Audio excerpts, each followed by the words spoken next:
Starlink now sells two kits that look almost identical on the spec sheet, but after 3 weeks of running them side by side, I found out they are not built for the same person at all.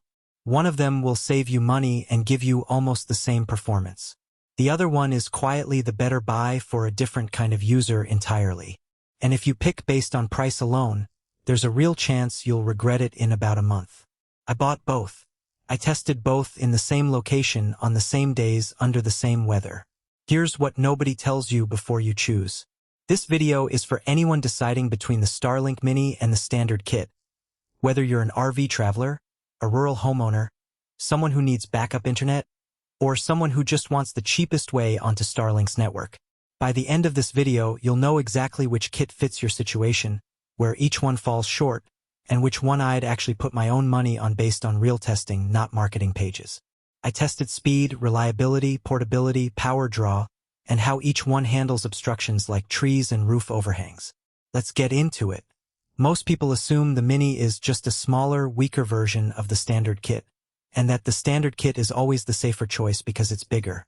But that's not really how it plays out in practice. The Mini isn't a scaled-down toy. Starlink built it on newer hardware. And the standard kit isn't automatically better for every situation. It comes with trade-offs in setup, power consumption, and portability that a lot of buyers don't think about until the box is already open. This matters because a $200-300 mistake here isn't just about money. It's about ending up with a setup that doesn't fit how you actually live or travel. What do you actually get in the box, and how different do they feel in hand? The Mini is roughly the size of a small laptop with the router built directly into the dish.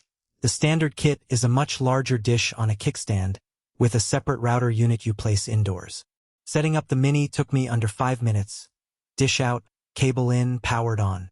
The standard kit took closer to 15, mostly because I had to find a spot for the separate router and run a longer cable through a wall.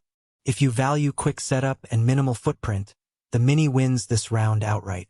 If you want a dedicated router with more antenna and port options, the standard kit still has an edge. However, there's one problem with the Mini that Starlink doesn't put front and center. Does the smaller dish actually mean slower internet? In clear sky conditions, both kits performed within a similar range for everyday use, browsing, streaming, video calls. The gap shows up under heavier load. During peak evening hours, streaming in 4K on both while running a video call on a second device, the standard kit held a steadier connection under that combined load. The Mini handled it fine most nights but showed brief dips during network congestion windows. For a single user or a couple, the Mini is plenty. For a household running multiple 4K streams, gaming, and calls simultaneously, the standard kit gives you more headroom. But this is where most people make a mistake when comparing these two kits. What happens when you don't have a perfectly open sky view? The standard kit's larger dish surface area generally tolerates partial obstructions, like a nearby tree branch, a bit better than the Mini. I placed both near a tree line with about 15% sky obstruction. The standard kit had fewer and shorter outages.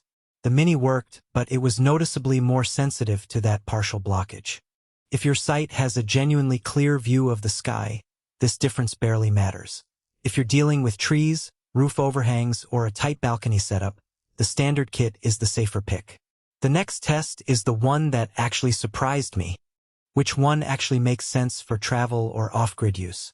The Mini draws meaningfully less power and works directly off a USB-C style power source, which matters if you're running on batteries or a small inverter. The standard kit needs more consistent power and isn't built to be packed up daily. In my RV test, the Mini ran comfortably off a portable power station for a full day.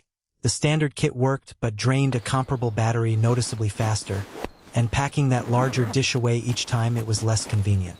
For van life, camping, or backup-in-a-bag scenarios, the Mini is clearly the better tool. For a fixed home or cabin install, the power difference stops matching. Now here's the part Starlink doesn't clearly explain on their site. Depends entirely on how you'll use it. There's no universal winner here. Travelers, RV owners, backup internet users, single users or couples, anyone prioritizing quick setup and portability. Larger households, users with partial sky obstructions, anyone wanting a dedicated router with more configuration options, permanent fixed installs. You have a heavily obstructed sky view or a household running multiple high-bandwidth devices at once. You need something you can pack up and move regularly, or you're running on limited/battery power. After 3 weeks of running both side by side, here's the honest takeaway. The Mini isn't a budget compromise anymore.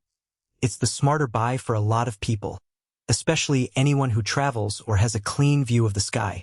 The standard kit earns its price with more consistent performance for busier households and trickier locations.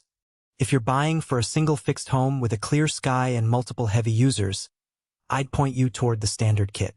If you want flexibility, lower power draw, and a setup you can move without thinking twice, the Mini is the one I'd buy again. Let me know in the comments which one you're using, and if you've got an obstruction issue like mine, tell me how you worked around it.